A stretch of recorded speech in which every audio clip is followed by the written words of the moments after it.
Have you ever wondered why some brain disorders we categorize as psychiatric while others as neurological? Why, if you have a seizure or brain cancer, you're going to be referred to a different type of doctor rather than if you have a mental health or mood disorder? The answer is actually totally fascinating because this one place in the late 1800s is becoming quickly a medical mecca. Innovation and surgical techniques are being invented almost every other month. And this place is Vienna. It all starts around 1867 when Theodor Billroth is appointed as one of the surgical chairs.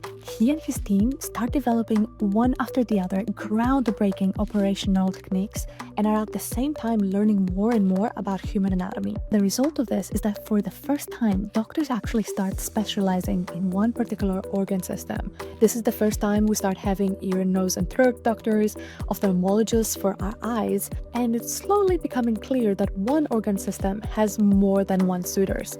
And that is, of course, the brain. The two opposing camps coming from totally different backgrounds. On one hand, we have Sigmund Freud and his colleagues that are analyzing mood, personality, and things that are non-structural and non-anatomical in order to infer the state of one's brain and developing psychoanalytic techniques. On the other camp, we have the surgeons and hardcore anatomists like Karl Rokitansky, Joseph Skoda, and Ferdinand von Herba. They're known as the Second Vienna School. They insist on systematic autopsies, and they believe that the most important thing to determine a disease is the way it presents in anatomy. But of course, this is not always obvious with the brain. Not all changes, especially in the brain, are visible to the human eye. It's not clear exactly when this happened, but slowly these two schools of thought start separating further and further.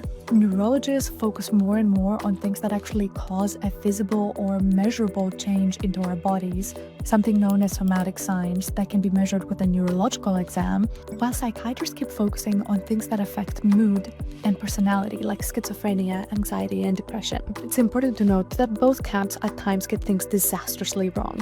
For example, a very common diagnosis in the late 1800s was hysteria. And if you want to know a little bit more about science and tech history, let me know in the comments.